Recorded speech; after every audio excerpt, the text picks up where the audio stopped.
Continuando a nossa sequência sobre ligações químicas, nós vamos falar agora sobre ligação covalente ou molecular. Então, essas ligações têm esse nome porque os compostos formados por esse tipo de ligação também são chamados de moléculas. Então, qual que é o princípio básico da ligação covalente? É o compartilhamento de elétrons. Então, por exemplo, o átomo A se liga ao átomo B através de uma ligação covalente. Então, cada um desses átomos envolvidos vai fornecer pelo menos um elétron para a ligação. Então, vamos supor que cada um forneça um elétron, então o elétron A fornece o átomo A fornece um elétron, o átomo B fornece outro elétron. Então, esses dois elétrons vão formar um par eletrônico, e esse par eletrônico vai pertencer simultaneamente aos dois átomos. Os elétrons não vão pertencer apenas a um ou outro, e sim pertencer aos dois simultaneamente. Então, esse elétron vai ficar na região entre os dois átomos, então esses dois átomos vão permanecer unidos. Então, como a gente já tinha visto na aula anterior, os átomos das famílias, né, os elementos da família 15, 16 e 17, por eles terem a camada de valência quase totalmente preenchida com 8 elétrons, então eles tendem a receber elétrons, né, quando vão fazer ligação iônica. E esses mesmos elementos também têm a tendência em fazer ligações covalentes, né, através do compartilhamento de elétrons. Nós vamos ver alguns exemplos daqui a pouquinho. Outros elementos que também formam ligações covalentes são o hidrogênio, porque ele fica com a sua camada eletrônica completa com 2 elétrons, então ele também tende a formar ligação covalente. E os elementos da família 14, né, que são carbono, silício, germânio, como eles têm 4 elétrons na camada de valência, eles tendem a compartilhar elétrons, né? Como a gente já tinha visto, eles não tendem a formar ligação iônica, tá? Porque isso energeticamente é desfavorável. Antes de dar exemplos de compostos formados por ligações covalentes, eu gostaria de comentar um pouquinho sobre as propriedades físicas deles, tá?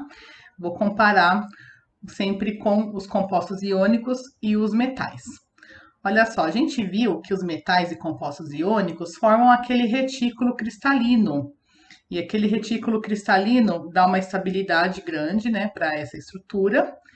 E ele exige uma energia muito grande para ser rompido, para ser desfeito.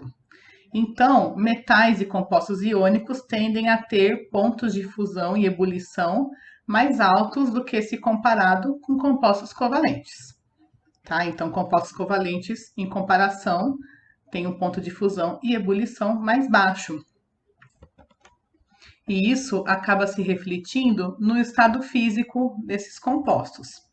Então, vamos pensar, se os metais e compostos iônicos têm o ponto de ebulição e de fusão muito altos, então a tendência é que esses materiais sejam sólidos à temperatura ambiente.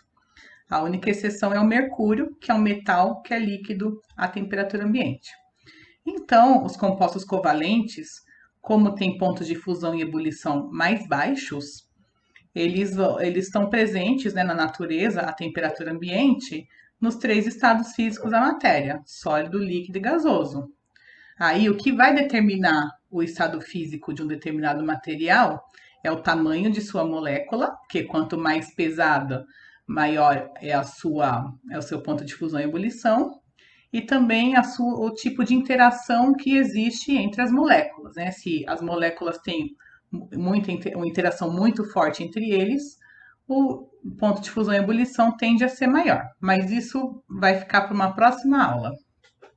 Outra propriedade interessante dos compostos covalentes é que eles não conduzem eletricidade na forma pura. Porque lembra que para conduzir eletricidade são necessárias cargas livres, né? Seja elétrons lá do mar de elétrons dos metais, seja os próprios íons dos compostos iônicos. Então, como os compostos covalentes não têm cargas livres, eles não conduzem eletricidade na forma pura, tá? Eu vou falar daqui a pouquinho mais sobre essa propriedade, tá?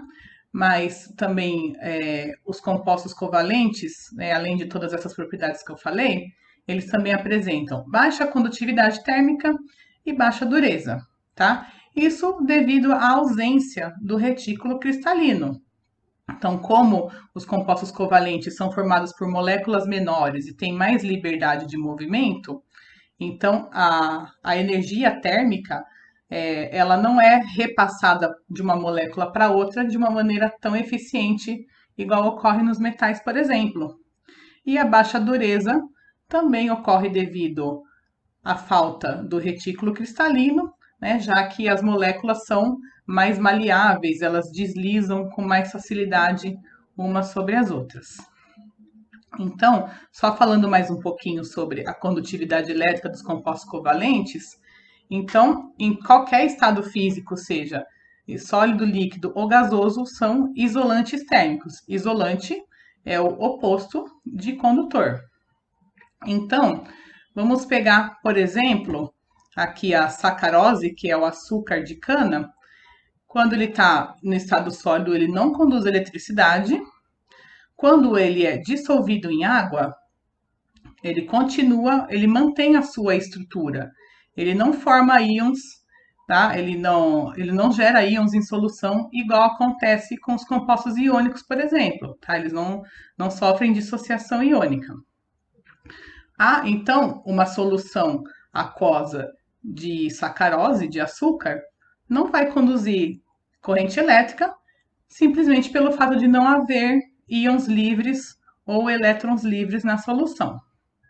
A exceção são os ácidos, tá? Porque os ácidos sofrem um processo chamado de ionização, que é diferente de dissociação iônica. Já vou explicar a diferença entre os dois. Então, se a gente coloca, por exemplo, HCl é o ácido clorídrico. Ele é um composto covalente, porque a ligação entre o hidrogênio e o cloro é covalente, tá? Lembra que esses dois elementos são ametais. Quando a gente dissolve o ácido clorídrico em água, essas moléculas interagem de uma tal maneira que a ligação entre o hidrogênio e o cloro é rompida, tá? Essa molécula é quebrada.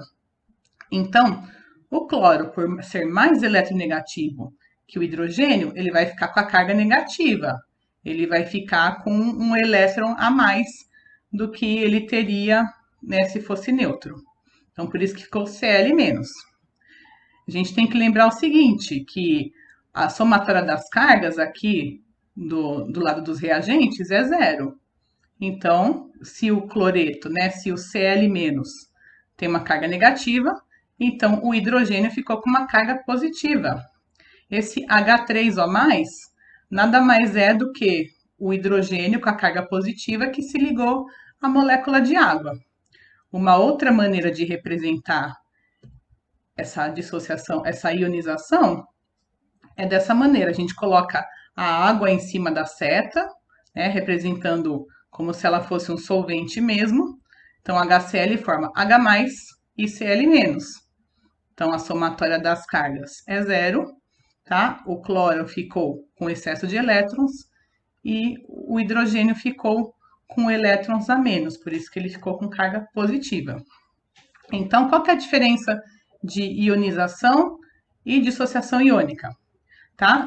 A ionização acontece com compostos covalentes, tá? E essas ligações covalentes são quebradas e são gerados os íons no momento em que o composto se dissolve na água. Quando a gente tem um composto iônico, o próprio nome já diz, esse composto iônico é formado por íons. Mesmo no estado sólido, mesmo quando esse composto está puro, os íons já existiam antes de serem misturados com a água.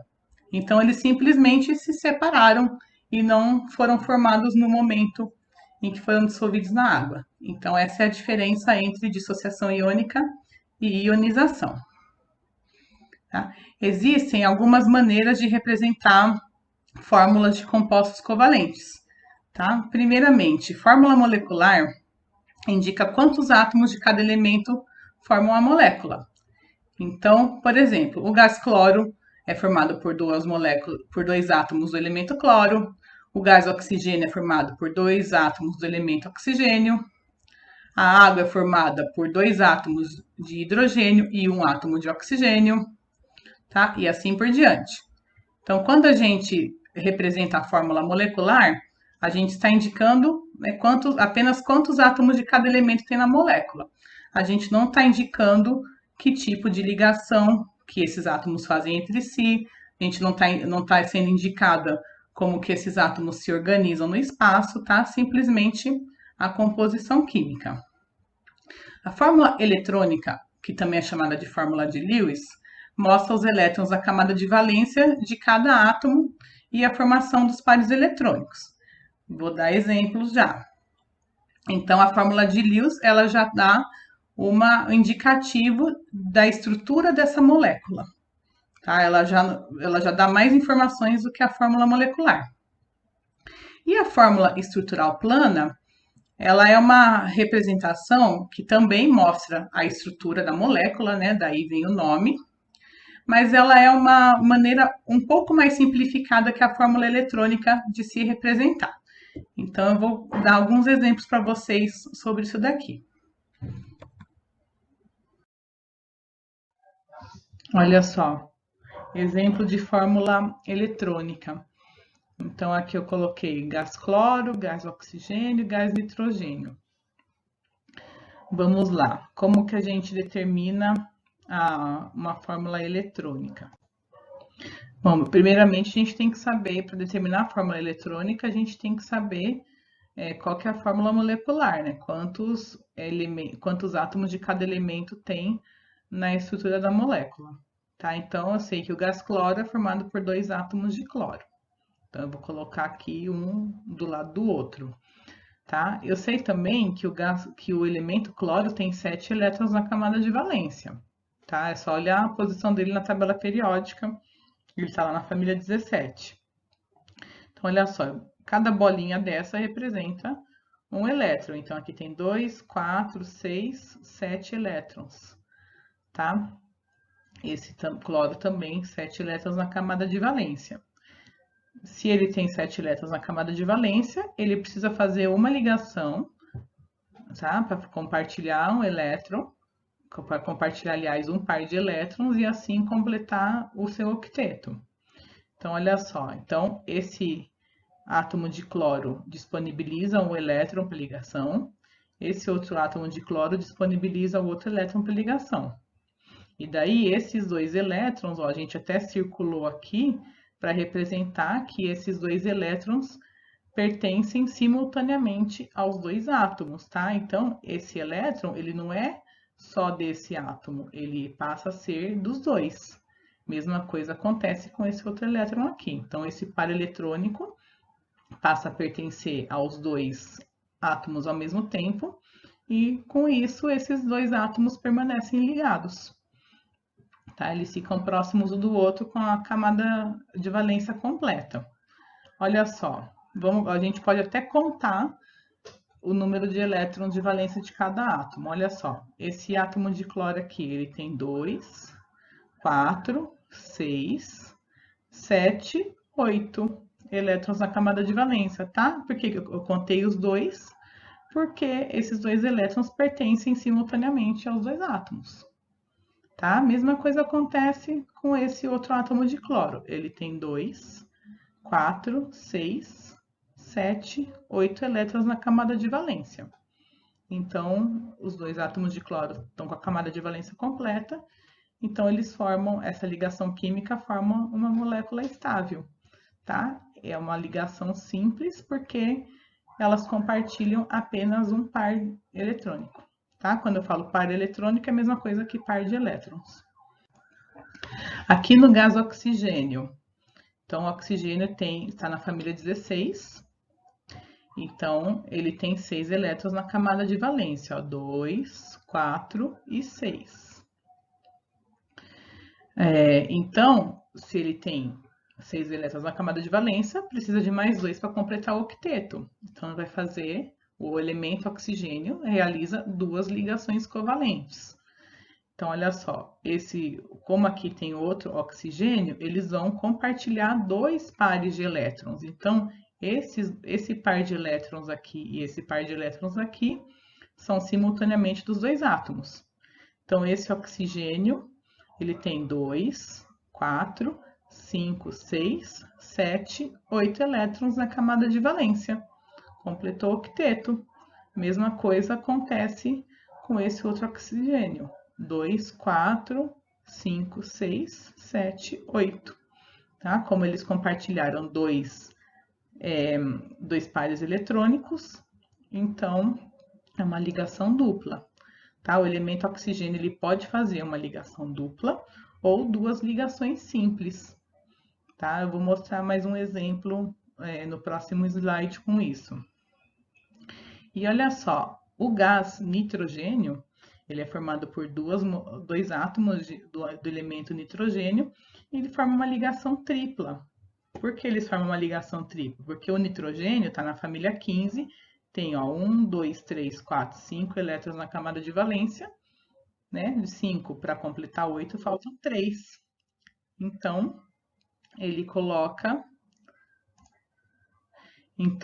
eles compartilham 3 pares eletrônicos de maneira que cada um tenha 1, 2, 3, 4, 5, 6, 7, 8 elétrons na camada de valência. Aqui eu coloquei 2 exemplos de substâncias compostas, ou seja, são substâncias formadas por mais de um tipo de elemento químico. Então, aqui nós temos a molécula de água. Então, ela é formada por um átomo de oxigênio e 2 átomos de hidrogênio. Olha só, o hidrogênio tem um elétron na última camada, eu coloquei aqui com a cor verde. O oxigênio tem 6, né? 2, 4, 5, 6 elétrons na última camada. Então, a gente sabe que o oxigênio tem que formar 2 ligações covalentes para completar o octeto, e o hidrogênio forma apenas uma. Então, se o oxigênio faz 2 ligações e o hidrogênio apenas uma, então faz mais sentido colocar o oxigênio no centro da molécula, né? Já que ele faz mais ligações. Então, olha só. O oxigênio, ele vai compartilhar um par de um elétron com cada hidrogênio. Então, ele formou aqui 2 ligações simples, tá?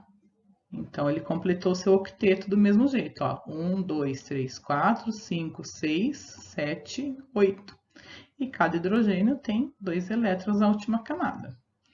Uma outra forma de representar a fórmula eletrônica, ó, é dessa maneira. A gente coloca os pares eletrônicos bem juntinhos aqui do átomo central e coloca o átomo vizinho aqui do outro lado. Então, esses 2 elétrons aqui estão sendo compartilhados pelo oxigênio e pelo hidrogênio. Esses 2 elétrons estão sendo compartilhados pelo oxigênio e pelo hidrogênio, tá? Esses 2 pares de elétrons também nos outros exemplos, né, do slide anterior também tinham, tá? Esses 2 pares de elétrons são chamados de não ligantes, ou seja, eles não fazem nenhuma ligação covalente, eles continuam ali na eletrosfera do átomo central, tá? O segundo exemplo aqui, ó, é o gás metano, CH4, então um carbono, 4 hidrogênios. O carbono tem 4 elétrons na camada de valência, está representado aqui pela cor azul. Então, se ele tem 4 elétrons na camada de valência, ele precisa fazer 4 ligações covalentes para completar 8 elétrons, tá? Então, ele vai fazer ligações com 4 hidrogênios, porque o hidrogênio só consegue fazer uma, tá? De novo, quem faz mais ligações fica no centro da molécula, quem faz menos ligações fica na extremidade da molécula, tá? Então, uma outra maneira de representar o gás metano, aqui, ó. Então, coloca o carbono no centro, os 4 pares de elétrons e os hidrogênios em volta, tá? Então, cada par eletrônico é compartilhado entre o carbono e um hidrogênio. Pessoal, a fórmula estrutural plana é uma simplificação da fórmula eletrônica.